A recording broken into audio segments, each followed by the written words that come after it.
June 17th, 1940. London, Downing Street. The city is wrapped in a strange, breath-held quiet, the kind that settles in when a nation senses history shifting under its feet. Inside 10, Downing Street, a radio crackles with static, then sharpens into the voice of a defeated ally. Across the channel, in France, Marshal Philippe Pétain speaks to his people with the heavy finality of a door closing.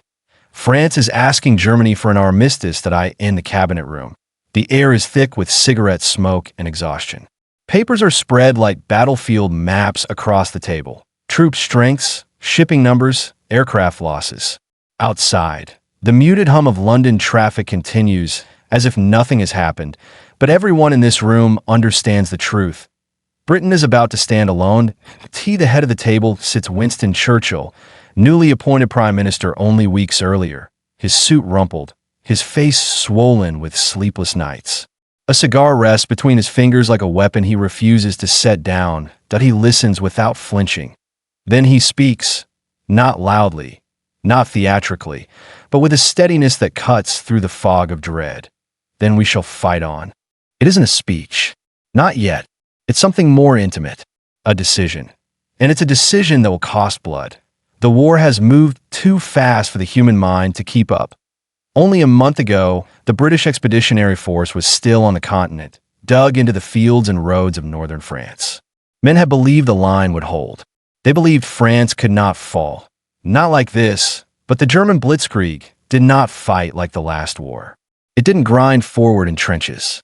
It punched through, wrapped around, and collapsed armies like paper. By late May, British and French troops were being driven into the sea at Dunkirk. The beaches became a chaos of smoke and sand and screaming engines. Stukas diving like steel hawks, bombs throwing up fountains of earth, men running with rifles they could barely use, praying for ships that might never come. Churchill had watched the evacuation unfold in fragments, reports, casualty lists, desperate signals from commanders. Operation Dynamo pulled more than 330,000 Allied soldiers off those beaches, a miracle of logistics and civilian courage. But miracles don't erase reality. Those men returned without heavy equipment, without tanks, without most of their artillery, without the illusion that Britain could win this war quickly. And now France is collapsing completely if Germany chooses to strike next. If Hitler turns his full attention westward, the British Isles become the final prize, and Britain's leaders must decide what kind of nation they will be in the face of that threat. June 18th, 1940. House of Commons. Westminster. The chamber is crowded, tense. MPs sit shoulder to shoulder, many still in the clothes they wore during air raid warnings. The mood is brittle, like glass that might crack from a single wrong word. Churchill rises that he does not swagger. He does not smile. He looks older than his years. The face of a man who knows what is coming and refuses to soften it.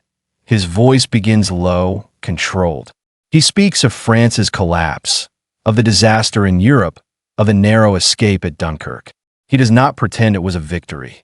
Then he reaches the moment he's been building toward, the line that will become the spine of Britain's defiance. We shall go on to the end. The words fall into the chamber like iron bars being set into place.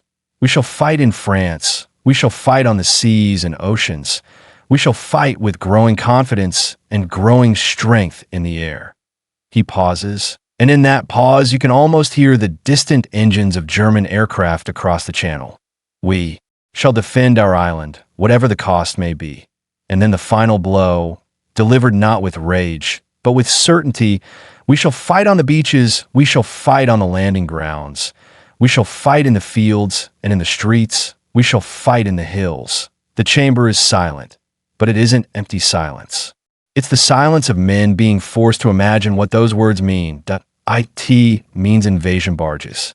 It means bombs falling on schools and factories. It means sons and husbands and fathers bleeding in English soil. IT means the war is coming home, and we shall never surrender. Churchill sits down, and in that moment, Britain's parliament does something rare. It believes, not because the numbers make sense, not because the odds are good, but because the alternative is unthinkable in the days that follow. the government begins preparing for the nightmare scenario. Along the southern coast, men in civilian clothes are handed rifles and told where to dig. Anti-tank obstacles are planted in roads. Beaches are wired. Old cannons are dragged into position like museum pieces being asked to fight one more war. The home guard forms: shopkeepers, clerks, old veterans for the Great War, boys too young for the army, men too old for the front line. They drill with broomsticks when weapons are scarce. That in factories, women and men work until their hands split, building aircraft and ammunition with a desperation that feels almost religious. Because across the water, Germany is watching.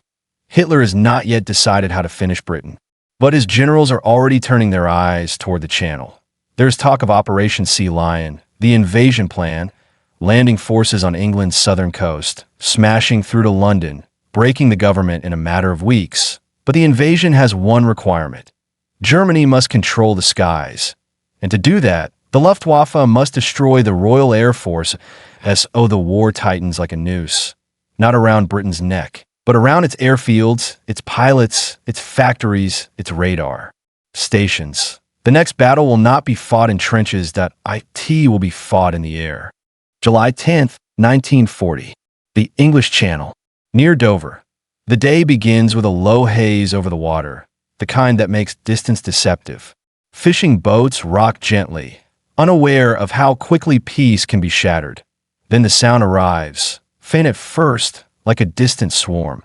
Engines, German bombers and fighters sweep in over the channel, targeting shipping and coastal defenses. The Luftwaffe is testing Britain's reactions, probing like a predator searching for weakness on the cliffs near Dover. Observers lift binoculars, tracking black specks against the pale sky. Somewhere inland, in an RAF sector station, a phone rings. The young officer snaps up the receiver, listening to the clipped urgency of the report. He turns to the plotting table, where women of the Women's Auxiliary Air Force move markers across a map with long wooden sticks. Red for enemy raids, blue for RAF squadrons. The air defense system, radar, observers, command posts, begins to breathe as one machine. Orders are given to scrambled at Katian Airfield. Pilots run toward their aircraft, boots pounding on tarmac. Mechanics pull away chocks.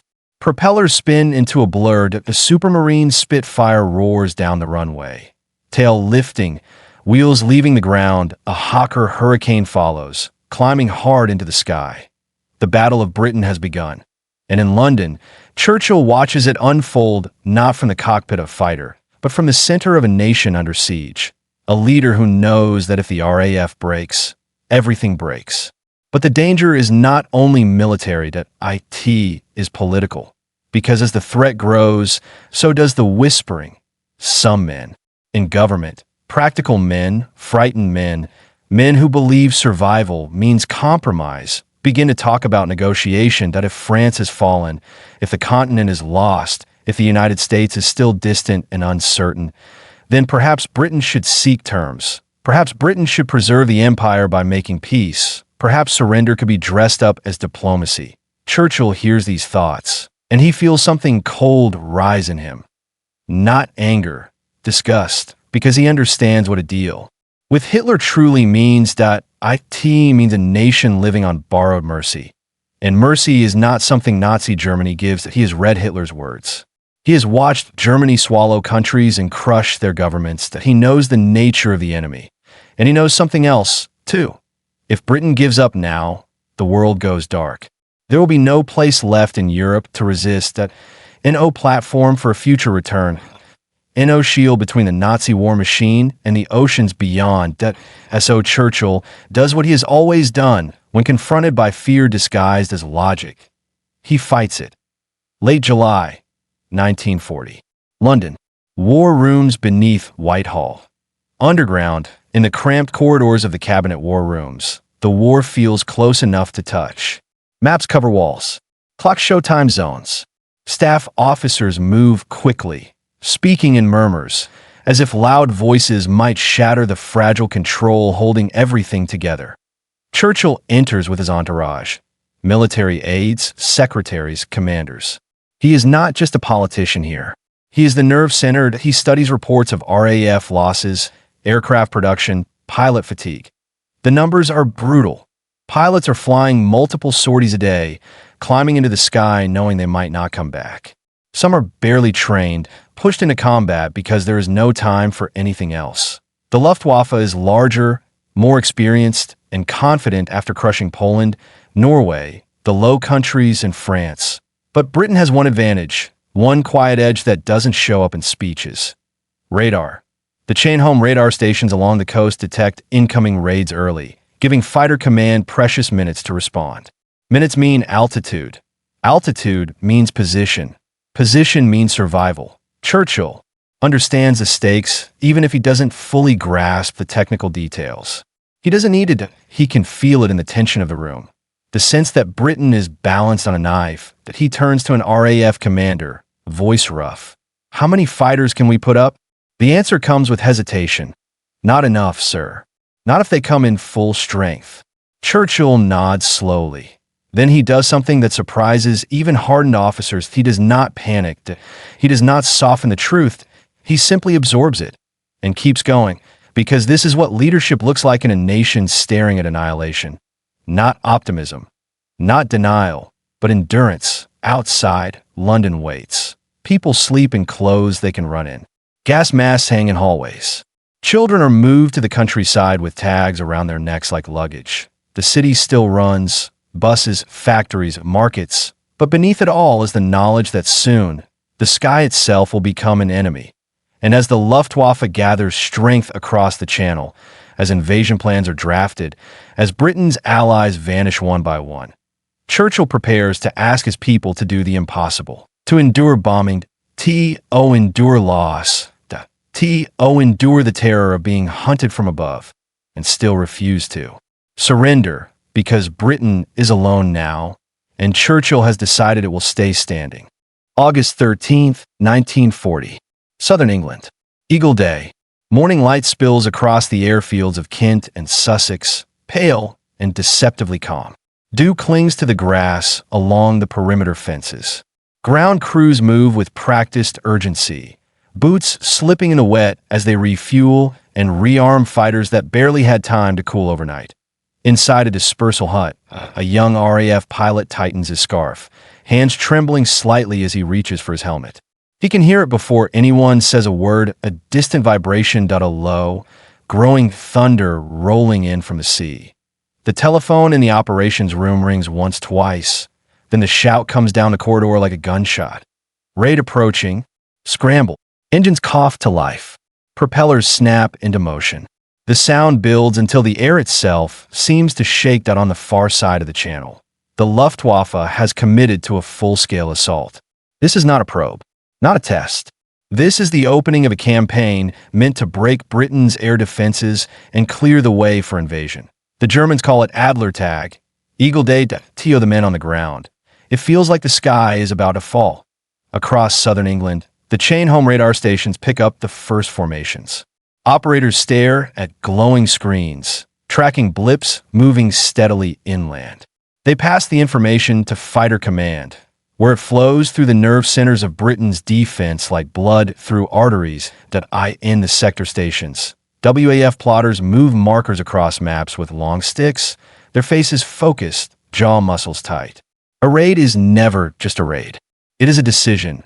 How many squadrons to send, how long to keep them in reserve, whether to gamble aircraft now or hold them for the next wave. But to the top of this system stands Air Chief Marshal Hugh Dowding, commander of Fighter Command, thin, quiet, stubborn, and unshakably methodical. He does not waste fighters in dramatic gestures.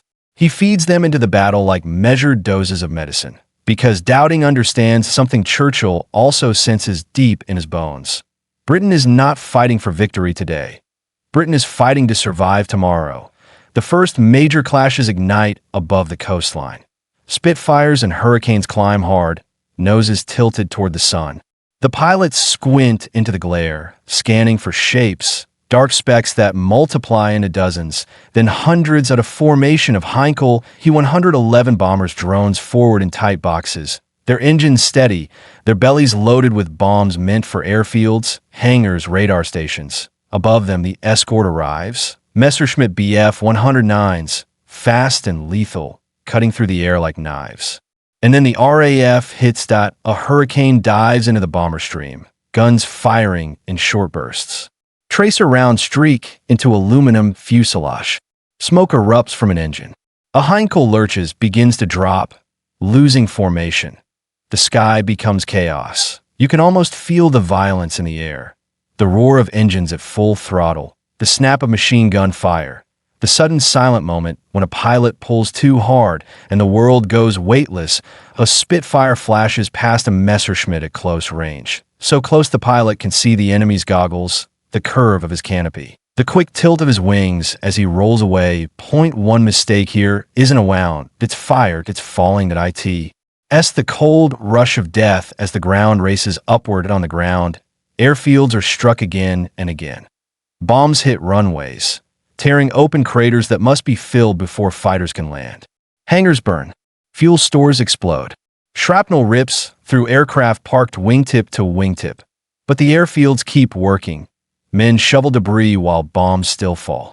Mechanics drag damaged fighters into makeshift shelters, patching holes with whatever metal they can find. Ambulances race through smoke, their sirens swallowed by the roar of aircraft overhead. The RAF is bleeding, but it refuses to stop. And in London, Churchill is watching the numbers like a man watching his own pulse. Every day, losses, replacements, pilot strength. Every day, the question is the same. How long can Britain endure? August 15th, 1940, Northeast England. The Luftwaffe tries something new, attacks from multiple directions at once, including raids on the north that German planners believe is weakly defended, but they misjudge that RAF squadrons rise to meet them. The northern defenses tear into the bombers, sending aircraft down in flames over fields and coastal towns. German crews bail out into cold air, parachutes blossoming like pale flowers against the sky. For the first time, something shifts. The Luftwaffe realizes Britain is not cracking. Britain is adapting. Britain is fighting back harder than expected, and behind every RAF pilot in the air is something the Germans cannot bomb into silence. A nation that has decided it will not be conquered. August 20th, 1940. House of Commons. London. Churchill stands again before Parliament, but this time the war is not theoretical. It is not across the Channel. It is above British rooftops that he speaks of the pilots. Young men who climb into cockpits day after day, knowing the odds, knowing the cost. Then he delivers words that will echo far beyond the chamber. Never in the field of human conflict was so much owed by so many to so few. For a moment, the war becomes personal, not maps, not tonnage, not strategy, faces, names, lives measured in minutes of fuel and bursts of gunfire. But even as Churchill praises the few, pressure grows inside his own government. Because Britain is not only fighting Germany, Britain is fighting despair. There are ministers who still fear that if fighter command collapses, Britain will have no choice but to negotiate. Some speak carefully, as if the word peace might soothe the terror stalking the cabinet room. And hovering behind all of it is the question of Italy, the question of Spain, the question of whether the empire can be held if the island itself is burning. Churchill hears it all, and he refuses that he has seen what terms look like under Hitler, that a puppet government, a muzzled press, arrests in the night, the slow strangling of a free country until it becomes a tool of the Reich. Churchill would rather London burn than accept that future SO. He pushes forward, demanding more aircraft production, more pilots trained, more anti-aircraft guns, more repairs, more everything, because he knows the battle is reaching its breaking point. Late August 1940. Biggin Hill, Kent.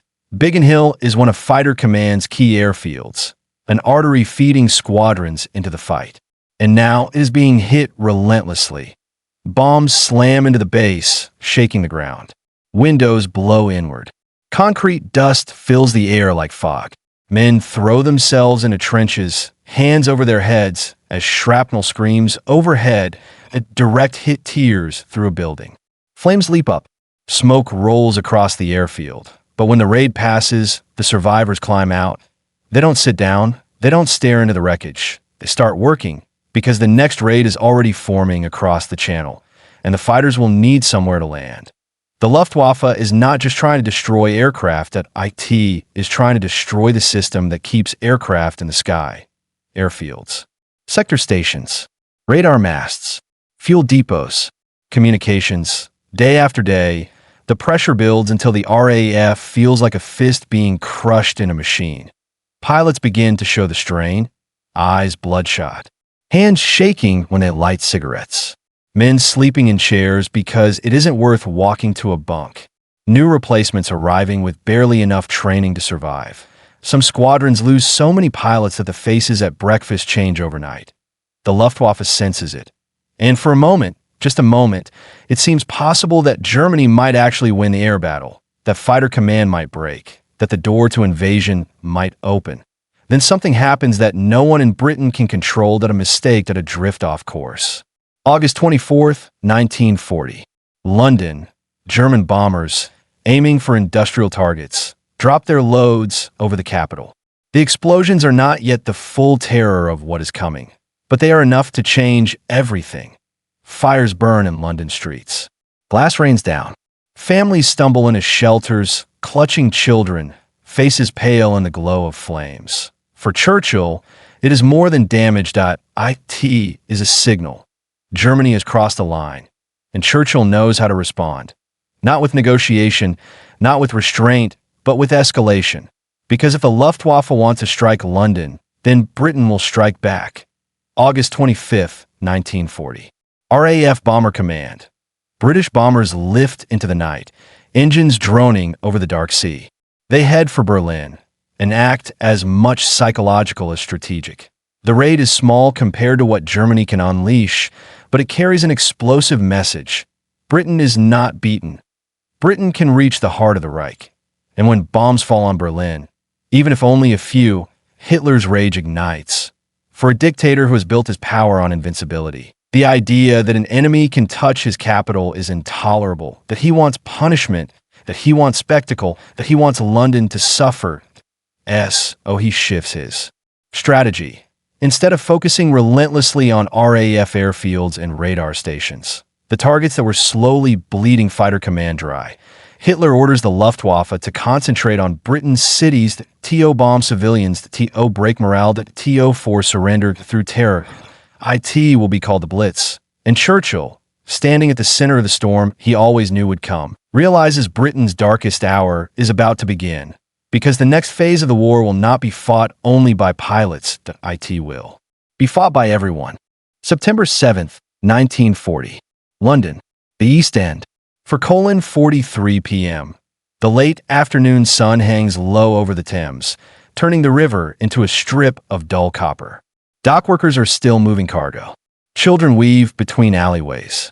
Women carry baskets home from markets, their pace unhurried. Because even after weeks of raids, the mind still clings to routine like a lifeline. Then the sound returns. Not the quick, sharp engine note of a single aircraft. This is deeper, heavier. Like the sky itself has become a machine that a distant rumble grows into a roar. People stop mid-step and look upward. At first, they see only glints, tiny flashes high above the haze. Then the shapes sharpen into formations. German bombers, wave after wave, their wings catching the light as they move in from the southeast. And beneath them, like dark guardians, fighters escorting the kill. The air raid sirens begin to wail. That rising, hollow scream spreads across London, echoing off brick walls and factory chimneys. For a second, the city hesitates, caught between disbelief and instinct. Then everything moves at once. Doors slam. Footsteps pound. Mothers grab children. Men shout warnings. Somewhere, glass shatters as a shopkeeper drops a display in panic. Because this is not a raid. This is an execution. The first bombs hit the London docks at a bright flash. Then a concussion that punches the breath out of your lungs even streets away. A column of black smoke rises like a signal flare to the heavens. More explosions follow, walking across the East End in a deliberate pattern. Warehouses erupt into fireballs. Cranes collapse like broken skeletons. The river shudders as bombs strike nearby, throwing up walls of water and debris. The Luftwaffe is targeting the beating industrial heart of London. The docks, the warehouses, the transport arteries that feed the nation. But the effect is not merely strategic, it is psychological. They're trying to teach London fear. The anti-aircraft guns open up from rooftops and parks and hidden batteries. The British defenses fire into the sky. The guns thump in steady rhythm, sending bursts of black flak that bloom like poisonous flowers around the bombers. Searchlights stab upward, white beams slicing through smoke and haze, trying to pin enemy aircraft in place. But there are too many. The Luftwaffe comes in waves, hundreds of aircraft, and the RAF, those still fighting, cannot stop them all. And down below, in the streets, Londoners begin their new ritual. They run for shelter in the underground stations. People flood down stairways, carrying blankets, kettles, small suitcases, and whatever pieces of home they can drag into the earth. Children cling to teddy bears. Old men carry newspapers like shields. Some people are strangely calm, as if their bodies have accepted the inevitable before their minds can protest. That on the platforms, families claim corners and lay out bedding. The air smells of sweat, coal dust, and damp stone. And above them, the city is being torn apart. The bombs do not sound like thunder. They sound like doors being slammed by giants. Each detonation rattles the walls of the tunnels. Dust falls from the ceiling. Lights flicker. Somewhere a baby cries and cannot be soothed. And yet, people stay. They hold each other. They whisper. They wait for morning, because there is no other choice. That night, the raids continue after dark. Now the bombers are harder to see, their silhouettes swallowed by the black sky. London becomes a burning landmark visible for miles, a city outlined in fire. Flames climb through neighborhoods. Streets glow orange. The smoke is so thick it turns the moon into a faint, sickly smear. Firefighters race through rubble-strewn roads, hoses dragging behind them like tails. Water pressure fails in some districts because the mains are shattered.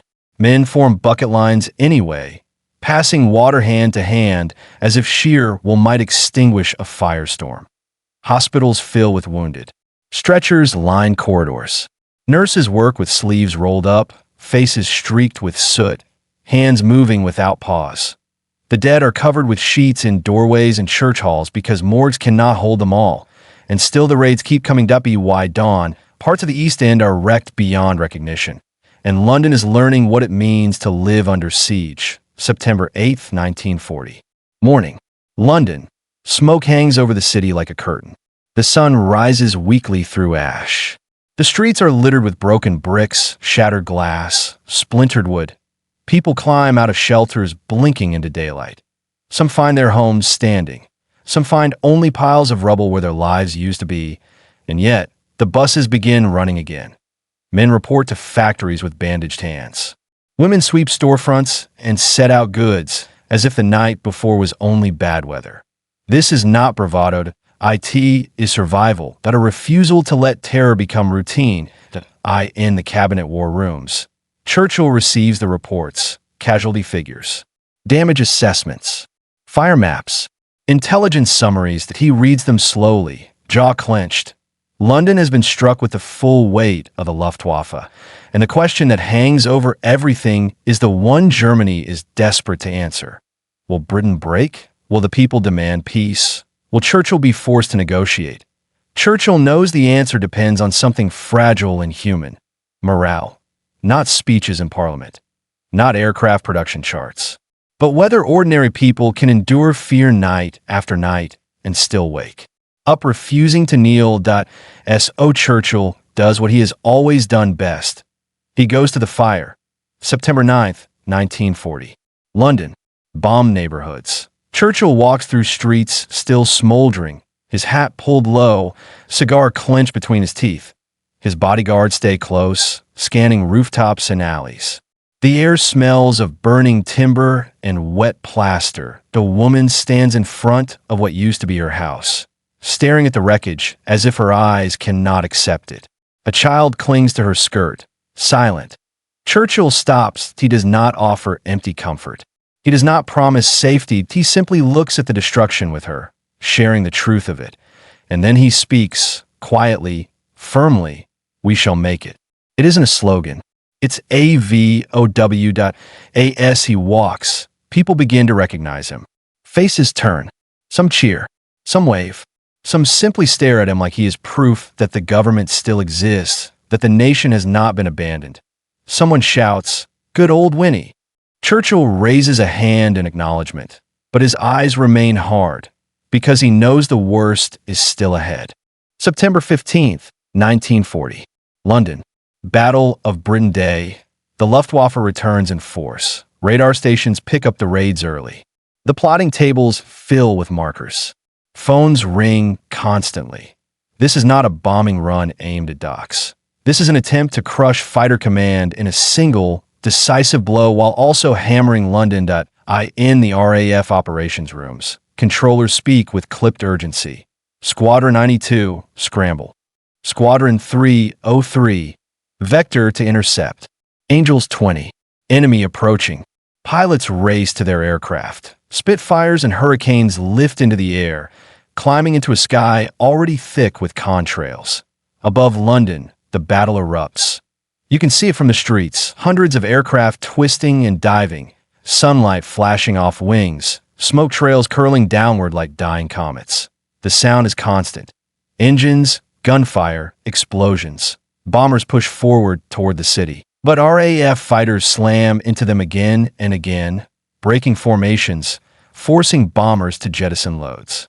Early, sending aircraft spiraling down. Some German crews bail out over the city, parachutes opening like pale mushrooms against the blue.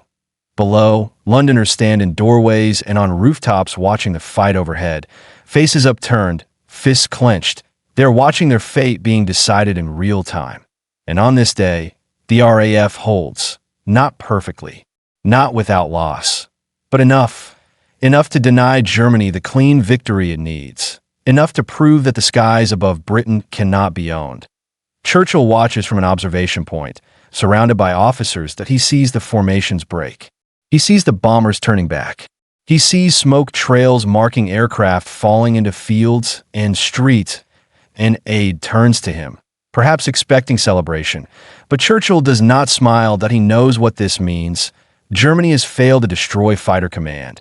The invasion cannot proceed without air superiority. Operation Sea Lion begins to fade from possibility into fantasy. Britain has survived the moment it was supposed to collapse. But the Luftwaffe does not stop, because Hitler has chosen a different path now. If he cannot conquer Britain quickly, he will try to crush it slowly. The Blitz continues. Night after night, week after week, a war of endurance. September 29th, 1940. London. Night. The sirens sound again. Families move down into shelters with practice motions. Children carry blankets. Men bring thermoses. Someone cracks a joke too loudly, and it dies in the air because everyone knows what might happen next. Above ground, bombers come in under cover of darkness. Explosions ripple across the city. The ground shakes. Dust drifts down into the underground tunnels like gray snow. In one shelter, a woman begins to sing softly, an old song, trembling at first, then steadier as others join in. The voices are thin, tired, but they fill the space with something stronger than fear. Community, defiance, humanity. This is what the Luftwaffe cannot calculate. You can bomb buildings, you can burn streets, but you cannot easily bomb a people into surrender if they decide suffering is not the same thing as defeat. And Churchill, tired, stubborn, relentless, continues to speak, not as a distant leader behind walls, but as a man standing with his people in the firestorm, telling them the truth. This will be long, this will be painful, but Britain will not give in, because somewhere beyond the smoke and darkness, he is already thinking ahead toward the one thing Britain needs more than courage: help, allies, the industrial weight of the United States, and the time to turn survival into victory. December 29th, 1940. London. Night. The city is blacked out so completely that from above it would look like a dead place. No streetlights, no glowing windows, no easy targets. But death finds it anyway. The air raid sirens begin their long wail, and London responds like a body that has learned pain. People moving fast, heads down, doors closing, feet pounding into stairwells. Then the bombers arrive. The sound is different at night, more distant, more menacing, like thunder rolling across an endless plain. You don't see the aircraft. You only hear the engines and wait for the explosions to tell you where they are. That a bomb hits near St. Paul's Cathedral, and the blast throws dust into the air like a wave. Another strike lands closer, and flames leap up, catching on rooftops, racing across dry timber and broken masonry. This is one of the worst nights of the Blitz. Later, it will be remembered as the second Great Fire of London. Fire brigades fight in the streets, their hoses snaking through rubble. The water pressure falters. Men pump by hand. The sky glows orange, and the smoke rises in thick, boiling columns. And then, through the inferno, St. Paul's appears, its dome still standing, dark and immense, surrounded by fire, a symbol refusing to fall. Photographers capture the moment, and the image spreads across Britain like a message from the future. We are still here, in the war rooms. Churchill receives the reports in real time. He sits hunched over maps and casualty figures, cigar smoke curling above his head. The room around him hums with activity. Phones ringing, officers moving between desks, secretaries typing, couriers delivering messages that never stop. But Churchill's mind is not only on London. He is thinking like a man playing chess with an opponent who has already taken half the board. Britain has survived the air battle. Britain has endured the Blitz. But survival is not victory. The German army still dominates Europe. The U-boats still prowl the Atlantic. The Empire's supply lines stretch across oceans where one torpedo can erase a ship and its crew in seconds. And the question remains hard, unavoidable. How does Britain win? The answer is simple, brutal, and terrifying. Britain cannot win alone, as Churchill does the only thing he can do to buy time. And he reaches outward. January 1941. The Atlantic. The war at sea becomes a silent slaughter. Convoys creep across the ocean like wounded animals, escorted by destroyers and corvettes. The ships carry food, fuel, ammunition, everything Britain needs to keep breathing. But the German U-boats hunt them relentlessly night. The ocean is a flat black mirror. A periscope breaks the surface like a needle. A torpedo launches with a white wake, slicing through water toward a cargo ship that cannot outrun anything. Then the impact, the deep, muffled boom that a ship shudders, splits, and begins to sink. Men scramble into lifeboats in freezing water. Some are swallowed before they even reach the surface. The convoy cannot stop. It cannot turn back. It must keep moving because if it hesitates, it dies too. In London, Churchill reads the shipping losses like casualty lists from front line he cannot see. Each ship sunk is not just steel and cargo. It is calories. It is bullets. It is survival. And it is a reminder that Britain is standing alone on an island that could be starved into submission if the sea is lost. Churchill knows Britain needs American help. Not sympathy, not speeches, but material power. Ships, planes, food, destroyers, weapons. But in early 1941, the United States is not at war. America is watching, debating, divided. Isolationism is strong. Many Americans believe Europe's war is not their war. Churchill understands the political reality, but he cannot accept it. He begins a campaign, not with bombs, but with words, not aimed at Hitler, aimed at Washington. February 1941, London, Downing Street. Churchill dictates letters late into the night. His voice hoarse but steady, he writes to President Franklin D. Roosevelt with the urgency of a man whose house is on fire and whose neighbor is still deciding whether to pick up a bucket. He does not beg, he persuades that he frames Britain's fight as the world's fight, because he knows that if Britain falls, the Atlantic becomes a Nazi highway, and the United States will face the enemy later under far worse conditions. Roosevelt listens, not only because Churchill's words are powerful, but because Roosevelt understands something too. If Britain collapses, democracy collapses with it. Still, American politics is a minefield. Roosevelt cannot simply declare war. Congress and public opinion must be moved that so the solution becomes something in between peace and war. Aid. March 11th, 1941. Washington, D.C. The Lend-Lease Act is signed into LAW. It is a turning point so quiet that you might miss it if you're only listening for explosions. But for Britain, it is as vital as air. The United States will supply Britain with war material, ships, aircraft, weapons, food, without immediate payment. Churchill receives the news like a man finally handed a lifeline after months of drowning. He calls it, famously, the most unsorted act in the whole of recorded history. Because now Britain is no longer merely surviving on courage and rationing. It is being fed by American industry. And that changes everything. But even with Lend-Lease, Britain is still fighting on multiple fronts. In the Mediterranean, the war stretches across deserts and seas. In North Africa, British forces clash with Italian troops, and then with the newly arrived German commander Erwin Rommel, whose speed and aggression turn the desert into a moving battlefield. Tanks grind through sand. Dust clouds rise behind columns of vehicles. Men fight under a sun that feels like a hammered in Greece and Crete. British troops are pulled into desperate campaigns that end in evacuation and loss. Everywhere, Britain is forced to spend strength it cannot afford.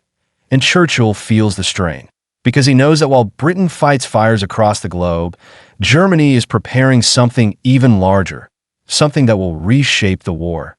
June 22nd, 1941. Eastern Front. Hitler launches Operation Barbarossa, the invasion of the Soviet Union. Millions of men move east. Tanks roll forward in endless lines. The war expands into a scale of violence that seems almost beyond comprehension. For Britain, the news lands like a shockwave. The Soviet Union has been Britain's ideological opposite. Many in Britain distrust it deeply. But Churchill does not hesitate. He understands the strategic truth immediately. If Germany is fighting the Soviet Union, Germany's strength is divided. And division is Britain's chance. So Churchill speaks to the nation, making it clear that Britain will support the Soviets, not because of friendship, but because of necessity. If Hitler invaded hell, Churchill quips with grim humor, I would at least make a favorable reference to the devil in the House of Commons. It is not cynicism. It is war. With Germany now locked in a massive struggle in the East, Britain's position shifts. The enemy is still deadly. The U-boats still sink ships. The Luftwaffe still raids. The war is still far from won, but Britain is no longer facing the full weight of the Reich alone. And Churchill begins to see the outline of a path forward. Hold on. Keep fighting. Keep the sea lanes open. Keep the RAF intact. Keep morale alive, because time is becoming Britain's greatest weapon. August 14th, 1941. The Atlantic Ocean. Off Newfoundland. Churchill boards a warship and sails into dangerous waters to meet Roosevelt face to face. The journey itself is a gamble. German submarines hunt in these seas, and a single torpedo could change history. But Churchill is not the kind of man who waits for history to come to him. He goes to meet it on the deck of a ship. The two leaders stand together, two men carrying the weight of nations, the salt wind whipping at their coats. They talk strategy. They talk resources. They talk about what kind of world must exist after the war. And from this meeting comes the Atlantic Charter, a statement of shared principles. No territorial conquest, self-determination, freedom of the seas. It sounds like hope. Churchill is also something else, a signal that a public bond between Britain and the United States, that a promise that America is moving closer.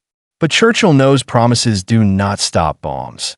And in the autumn of 1941, Britain still bleeds. Convoys are still attacked. Cities still endure raids. Families still live with rationing and loss.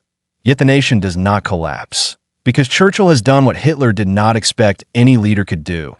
He has kept Britain fighting long enough for the world to change. And the world is changing. Soon, the war will become global in a way no one can ignore. And when that happens, Britain will no longer stand alone. December 7th, 1941. Washington, D.C. afternoon. In the White House. The day begins like any other.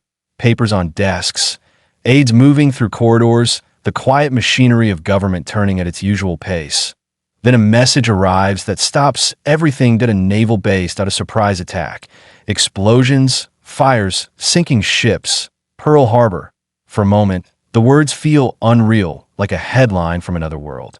But the details come fast. Japanese aircraft, torpedoes, battleships burning in the harbor, American sailors trapped below decks. The United States has been struck. And in London, Churchill receives the news with a stillness that unnerves the men around him. He does not cheer. He does not gloat. He does not pretend this is anything but tragedy. But inside, something shifts, something that has been building since June 1940, since the day France fell and Britain faced the abyss alone. Because Churchill understands what Pearl Harbor means before the full reports are even finished. It means the war is no longer Europe's problem, but it is the world's. And now, at last, Britain will not fight alone.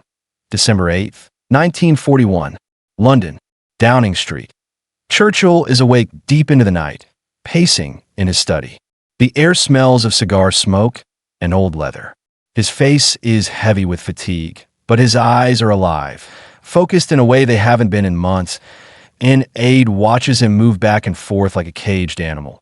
Churchill stops suddenly and speaks, almost to himself. So we have won after all? Not because the war is over, far from it, but because the most dangerous question of 1940 has finally been answered. Britain will not be strangled in isolation.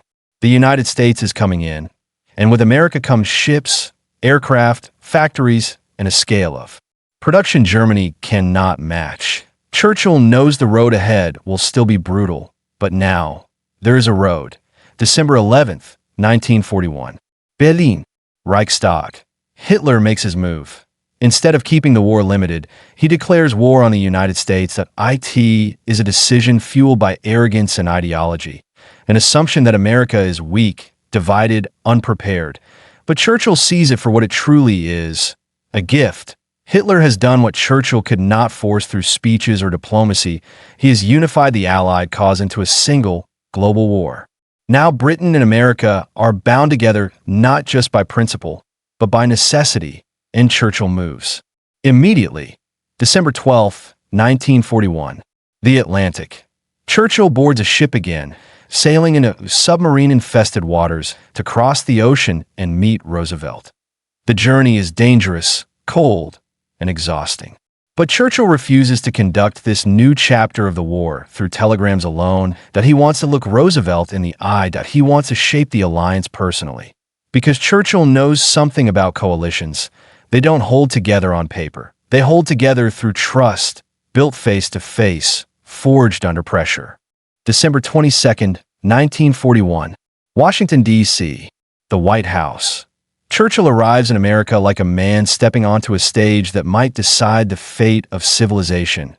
He is greeted with ceremony, but there is no time for pageantry. The war has expanded too quickly, and every day costs lives. Inside the White House, Churchill meets Roosevelt in person, and the atmosphere is both warm and deadly serious. The two men talk for hours: strategy, priorities, shipping, aircraft production, the Atlantic convoys, the Soviet front, the Pacific disaster unfolding. Churchill pushes for what he has always believed: Germany must be defeated first.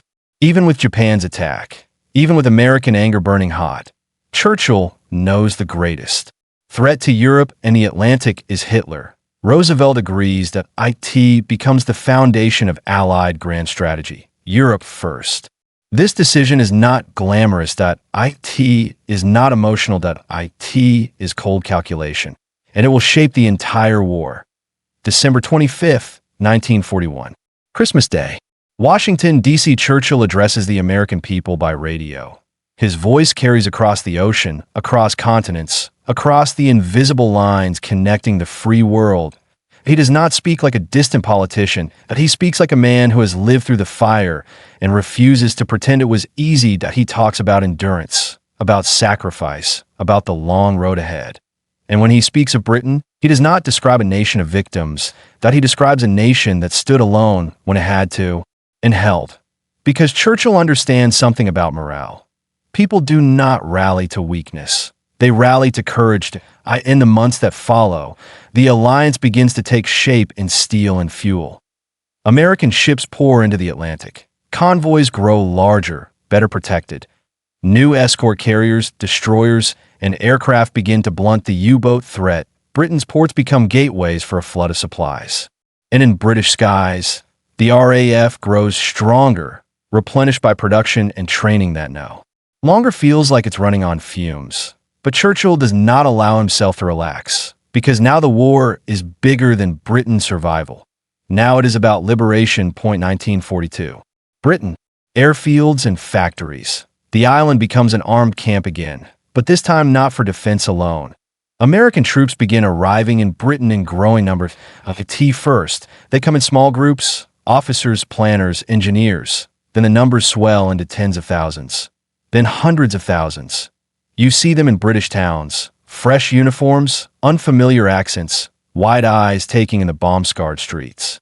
They bring chewing gum and cigarettes, but also something far more valuable: manpower, momentum, the sense that the tide is finally turning.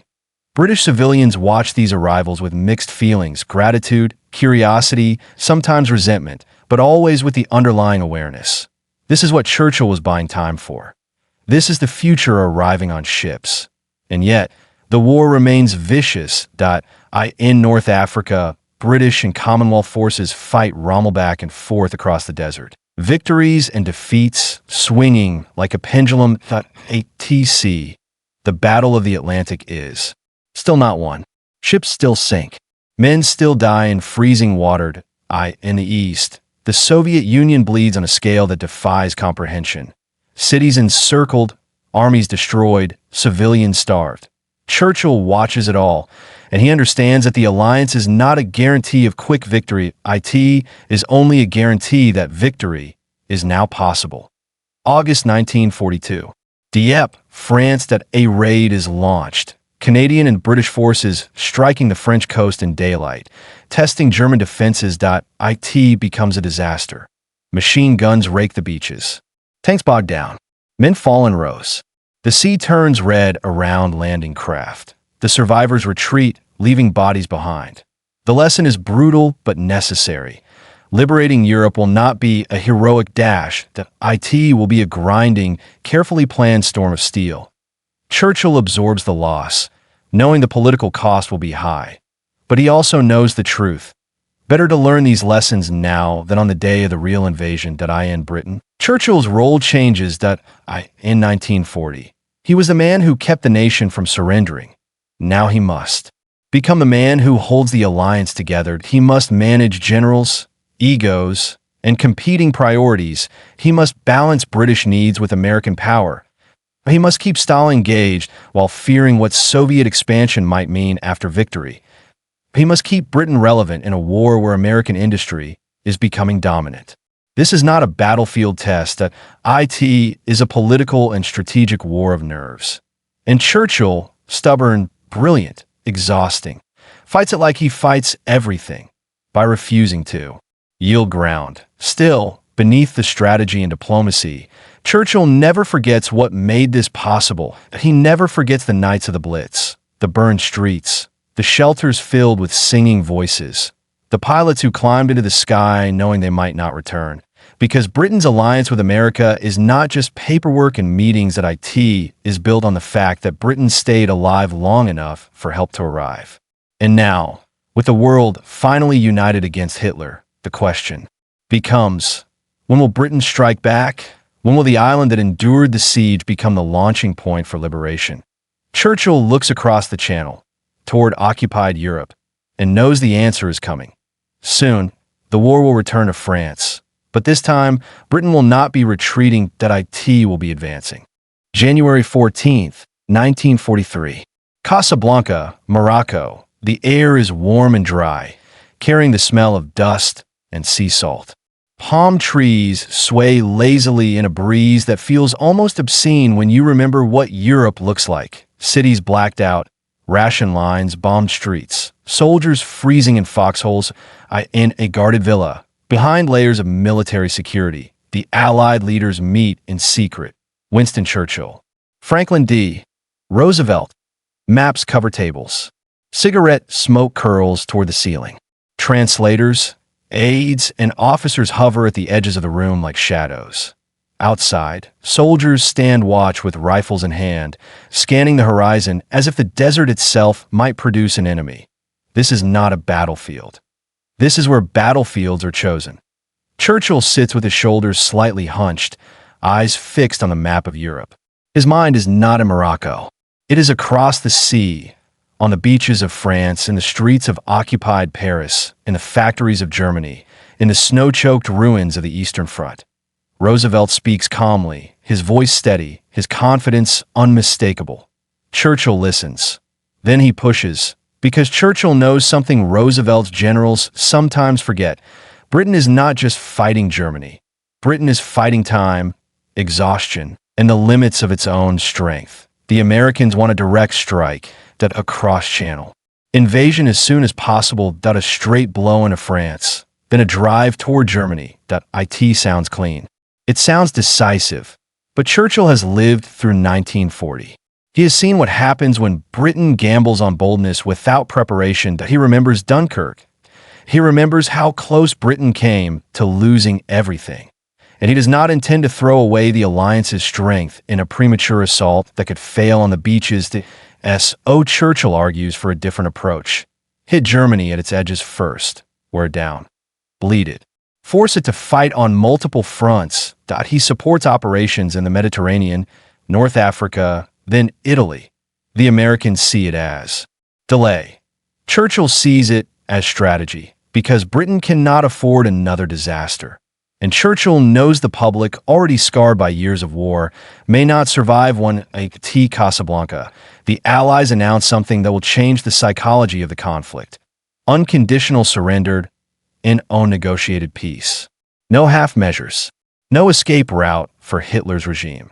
The war will end only when Germany is completely defeated. That it is a bold statement, and Churchill understands the risks. But he also understands the necessity. If the Allies leave Germany an honorable exit, the Nazi machine might survive in some form, ready to rise again. Churchill wants the war ended permanently, even if it takes everything. July 10th, 1943. Sicily. Operation Husky. The invasion begins before dawn. Landing craft slam into waves. Men grip rifles so tightly their knuckles whiten. The smell of salt water mixes with oil and fear. British and American troops hit the beaches under scattered fire. The fighting is chaotic, shouts in the dark, flares lighting the shoreline, machine guns snapping from hidden positions, but the landings hold. The Allies push inland, taking towns, seizing airfields, driving Axis forces back. That it is not easy, but it works. And for Churchill, Sicily is proof that the Allies are learning how to invade. Learning how to coordinate naval power, air cover, artillery, logistics. Learning the brutal choreography required to crack open Hitler's fortress, because the day will come when they must do this on the coast of France under far worse conditions. September 3rd, 1943. Southern Italy. The Allies cross into mainland Italy. The campaign becomes a grinding nightmare. Mountains, rivers, fortified positions. German troops fight like cornered wolves, turning every ridge and village into a trap. Rain turns roads into mud. Tanks bog down. Men climb hills under machine gun fire, slipping on rocks slick with blood. And yet, the pressure matters. Italy becomes a drain on German resources. Divisions that might have strengthened France or the Eastern Front are pulled south. Churchill watches the campaign with a mixture of grim satisfaction and frustration. Because Italy is not the killing blow. It is a slow squeeze. And while the Allies bleed in Italy, Stalin demands what he has demanded for years. A second front in France. A true invasion. Now. Churchill feels that pressure like a weight on his chest. Stalin is not asking politely. Soviet armies are dying by the millions. Cities are being annihilated. And the Soviet Union wants proof that Britain and America are serious about sharing the burden. Churchill understands the moral urgency, but he also understands the cold reality. An invasion launched too early could fail. And a failed invasion would not just cost lives. It could fracture the alliance. IT could prolong the war, that IT could.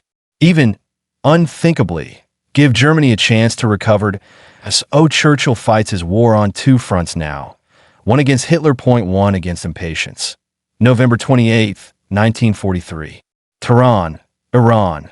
Churchill travels again, across continents, into a city filled with spies and soldiers, to meet the other giants of the war, Roosevelt. Stalin. 3 men in one room. The future of Europe hanging in the air like a blade. Stalin is blunt, suspicious, relentless. His eyes are hard, his face unreadable. Roosevelt plays mediator, smiling, maneuvering, balancing. Churchill is the veteran of disaster, the man who knows how quickly war can punish arrogance. Stalin pushes for the invasion of France in 1944. That he wants a date. A commitment. Churchill tries to keep options open, talking about the Mediterranean, about the Balkans, about alternative ways to weaken Germany. But Stalin is unmoved, and Roosevelt, increasingly aligned with American military planners, leans towards Stalin's demand. Churchill realizes something in Tehran. The center of gravity in the alliance is shifting. Britain is no longer the dominant voice, that America's strength is growing too large to ignore. And Stalin's armies are too essential to alienate. So Churchill does what he must do. He accepts the inevitability. The cross-channel invasion will happen, and Britain will be its launching point. Back in Britain, preparations become feverish. The island transforms again. This time, not into a fortress, but into a loaded spring. Airfields multiply. Runways stretch across farmland. Barracks fill with American and British troops. Ports are jammed with landing craft, tanks, trucks, ammunition. The countryside is crowded with convoys of vehicles, camouflage nets, soldiers drilling endlessly. Some villages are evacuated entirely to make room for training areas. Everything points toward one place, Normandy. But no one says it openly. Secrecy is absolute, because if Germany discovers where the invasion will land, it could slaughter the Allied armies on the beaches before they ever break through. Churchill, now older, heavier, and worn down by years of war, walks through this rising storm of preparation. He visits troops, he inspects factories. He watches American soldiers laughing with British girls outside pubs, and he feels the strange mixture of relief and melancholy. Britain is no longer alone. But Britain is no longer the sole driver of the war, either. Still, Churchill's purpose remains unchanged. He is here to see the job finished, TOC Europe freed, the TOC Hitler destroyed. Because Churchill knows what surrender would have meant in 1940. And now, in 1944, he is determined that the world will never have to face that choice again. May 1944. Southern England. The weather is unpredictable. The sea is restless. The skies are heavy with cloud. Troops wait in camps, restless and silent, cleaning weapons that are already clean, writing letters they may never send, in briefing tents. Officers point to maps and speak in low voices. The invasion is coming, and the men who will step onto the beaches of France will carry not just rifles and grenades. They will carry the weight of 4 years of waiting, 0.4 years of occupation, 0.4 years of bombing, 0.4 years of Churchill's promise that Britain would never surrender. Now, the promise is about to be tested one final time on the shores of Europe itself. June 5th, 1944. Southern England. RAF station. Night. Rain taps against corrugated roofs and darkened windows. The air smells of wet grass, fuel, and cigarette smoke. In dimly lit barracks, men sit on bunks with rifles across their knees, staring at nothing. Some write letters with shaking hands. Some clean their weapons again and again, as if repetition can keep fear under control. Some try to sleep, but their eyes keep opening to the same thought. Tomorrow, I might die on a beach in France. Outside, engines idle in the dark. Trucks rumble past, carrying troops toward assembly points. The roads are choked with columns of vehicles moving without headlights, guided only by small shaded lamps. The invasion is no longer a plan. IT is motion. IT is inevitability.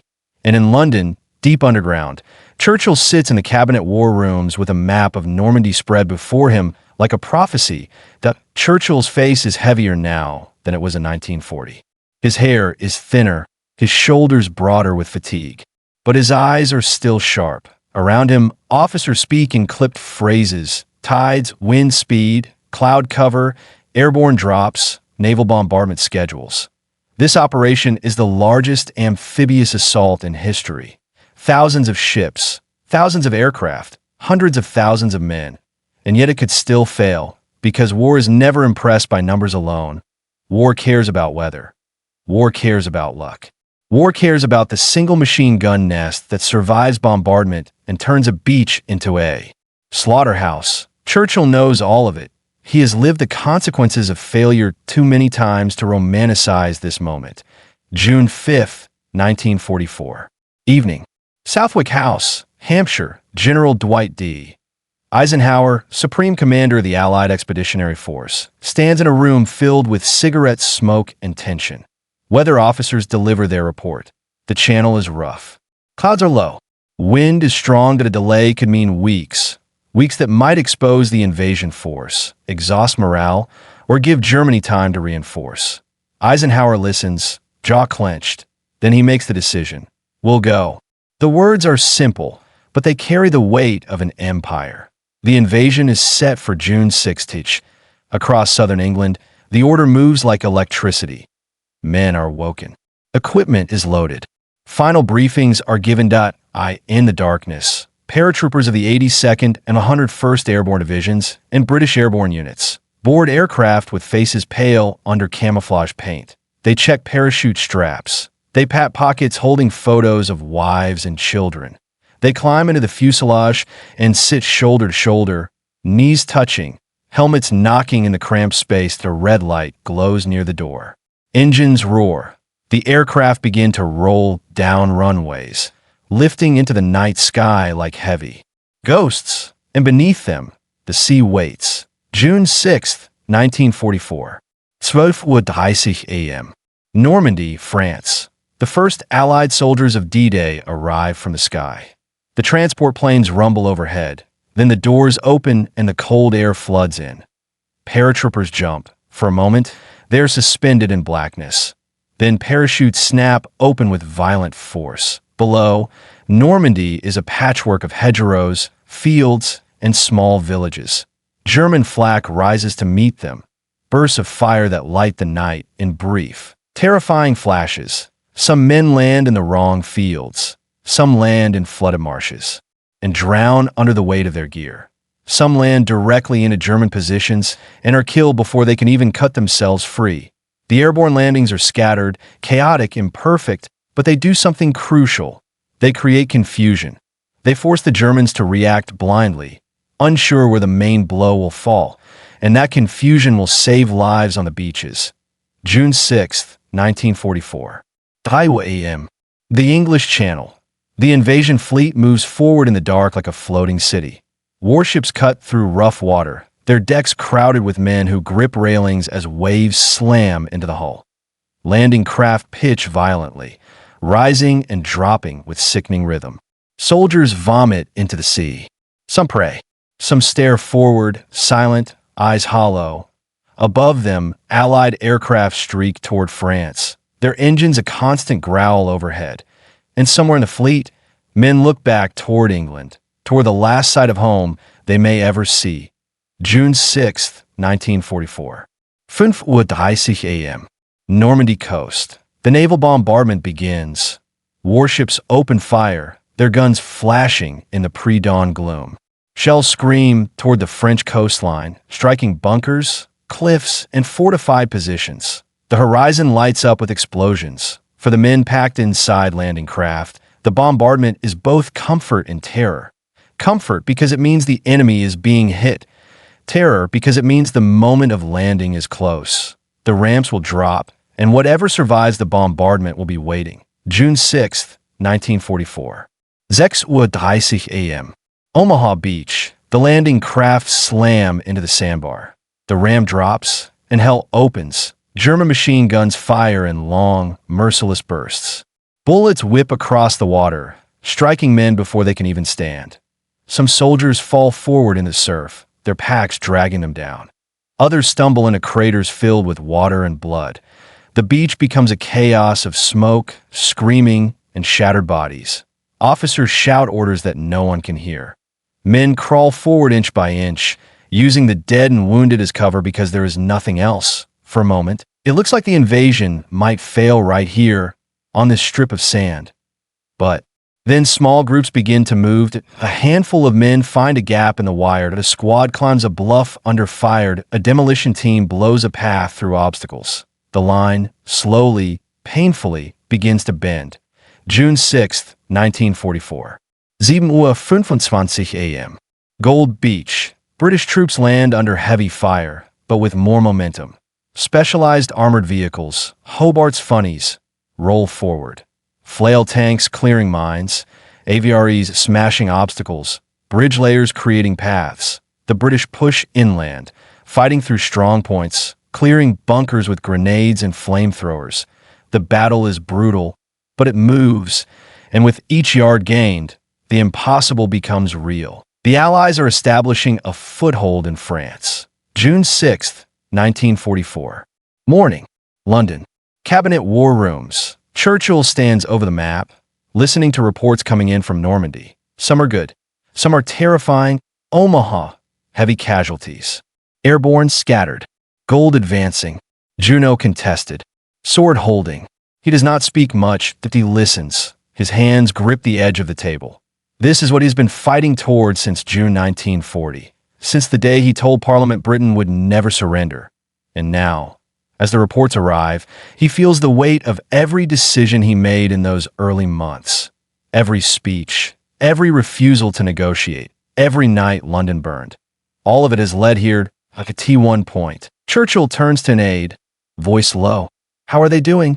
Not, how is the operation? Not, what are the numbers? How are they doing? The men on the beaches, the men in the hedgerows, the men bleeding in the surf. Because Churchill knows the truth of war. Victory is never an abstract thing that it is bought by individual lives. The BY afternoon. The foothold is secure. Not perfect. Not without staggering loss. But secure. The Allied armies are on French soil and strength at Germany's Atlantic wall, boasted as impenetrable, has been breached. And for the first time since 1940, Britain is not merely surviving. Britain is striking back. Across the channel, the guns still thunder and men still die. But the direction of history has changed. The war has turned. And Churchill, watching the map, realizes something with a quiet, almost painful clarity. The moment he feared most in 1940, Britain standing alone, has been replaced by a new reality. Britain is now the spear point of liberation. The island that refused to surrender has become the launch pad for Europe's freedom. But the war is not finished. Not even close. Because beyond Normandy lies the real test. Breaking out, driving across France, and facing Germany itself. June 13th, 1944. Normandy. The bocage. The air smells of wet earth and cordite. The fields are green, deceptively peaceful, until you see the hedgerows, thick walls of tangled roots and dense brush rise like natural fortresses, dividing the countryside into cramped killing zones. Every lane is a tunnel. Every corner is an ambush. American and British troops push forward yard by yard, their boots sinking into mud churned by tanks and artillery that are rifle cracks. Then another. Machine guns chatter from behind a hedge, bullets ripping through leaves and dirt. Men hit the ground instantly, faces pressed into soil, hearts hammering so hard they can taste it. The Germans are no longer defending beaches. They are defending France the way predators defend territory. Hidden, patient, ruthless, and the Allies learn quickly. The invasion was only the beginning to IN London. Churchill follows the battle through reports that arrive like pulses. Normandy is holding, but the cost is heavy. The advance is slow. The enemy is skilled. The weather is miserable. Churchill has waited 4 years for the Allies to return to France, but now that they are there, he feels the familiar tension again. Victory is possible, but never guaranteed. Because Hitler is still alive, and as long as Hitler lives, the war has teeth. June 15th, 1944. Southern England. A new sound begins to haunt the skies. Not the familiar drone of bombers. Not the rising wail of sirens followed by explosions. This is different, sharp, sudden, mechanical, that a distant sputtering roar that grows louder, then cuts off abruptly. And seconds later, the impact of a blast that shakes houses and sends dust from ceilings. Britain is being hit by a new weapon. The V-1 flying bomb, the Doodlebug. It is unmanned, cheap, relentless, a pilotless aircraft loaded with explosives, launched from ramps in occupied Europe, aimed at London and the southeast. That IT is terror industrialized, designed to bypass RAF fighters and force Britain back into fear even as the Allies fight in France. Londoners learn the new rule quickly. When the engine sound stops, you run. Churchill hears the reports and feels the old anger return. Britain is helping liberate Europe, and still civilians are being targeted from afar like targets on a range, but he also sees the strategic truth. The V-1 sites must be overrun. The only way to stop this new bombardment is to push forward in France and take the launch areas. Every mile gained in Normandy is now measured not only in battlefield advantage, but in lives saved back home. July 18, 1944. Normandy. Operation Goodwood. British armor surges forward east of Caen. Hundreds of tanks roll across open ground. Engines roaring, tracks clanking, steel columns moving like a tidal wave. The sky is filled with Allied aircraft. Bombers strike German positions ahead, turning villages into shattered stone. Then the tanks hit resistance. Anti-tank guns open fire. Shells punch through armor with brutal precision. Tanks erupt into flames. Crews bail out, some on fire, rolling in fields to smother it. The attack gains ground, but at a cost that makes even hardened commanders flinch. Goodwood is not a clean breakthrough. It is a grinding shove against a determined enemy. But it pins German forces in place, forces that might otherwise crush American advances to the west. This is how the war is being fought now. Not in heroic charges, in coordinated pressure, forcing cracks to form.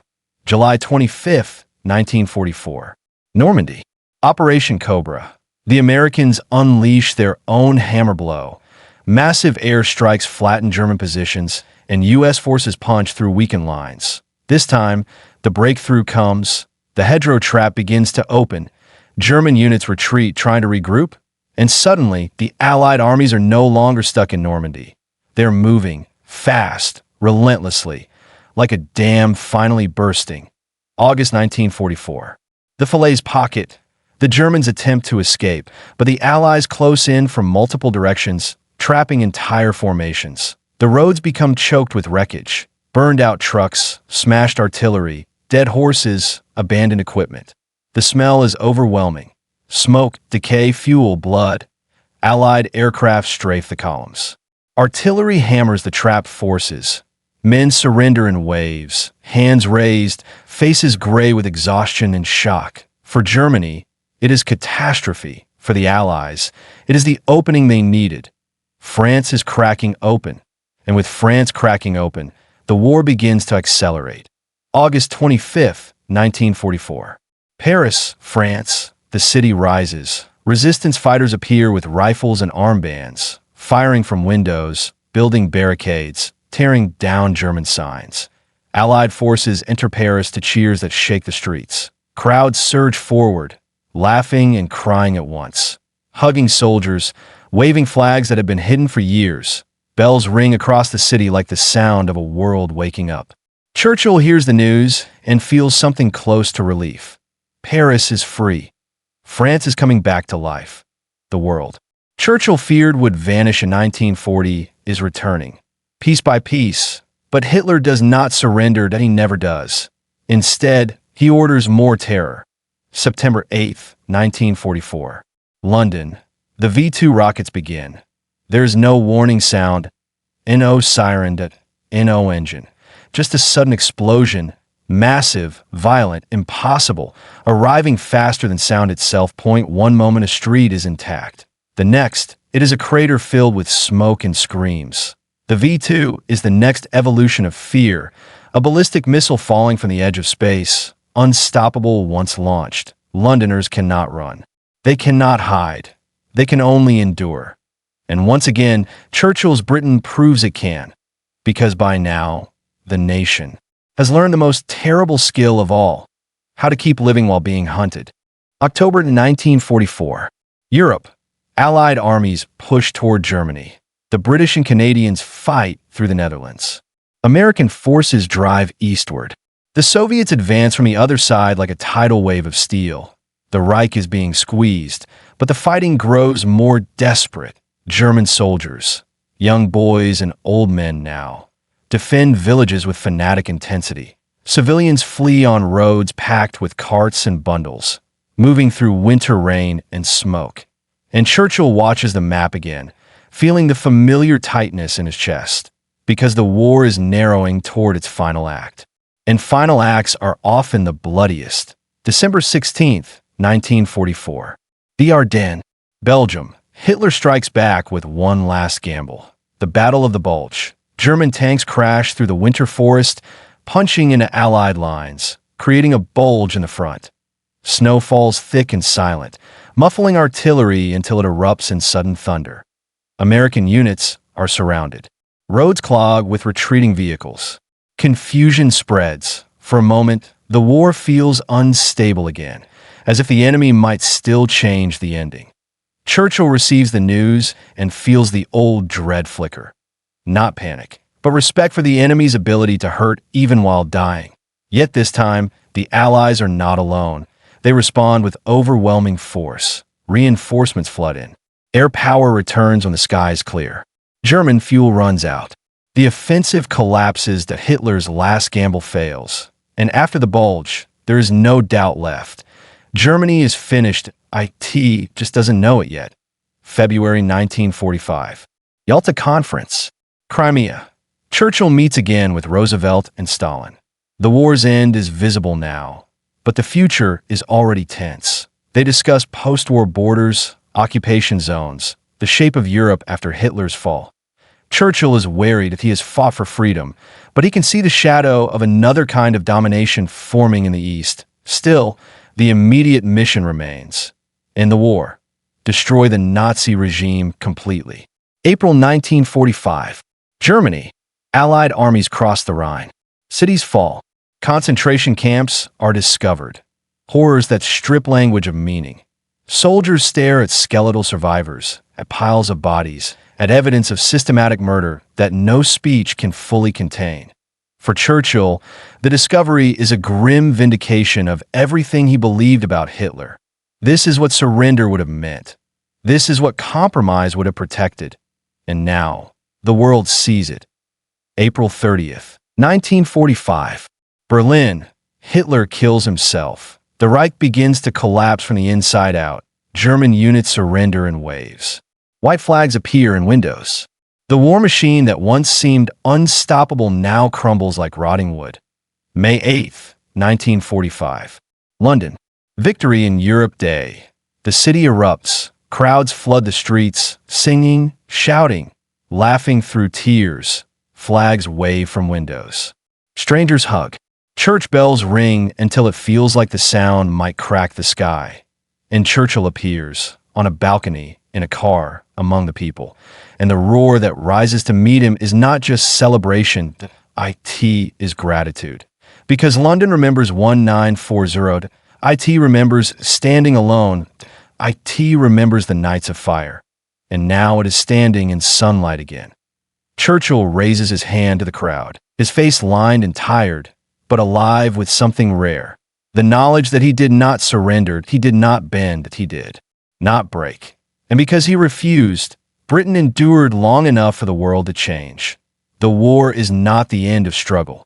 The future will be complicated, uncertain, divided, but Britain is free. Europe is freed, and the darkness that threatened to swallow everything has been pushed back. For Churchill, it is not triumph without cost. It is survival earned. It is a promise kept.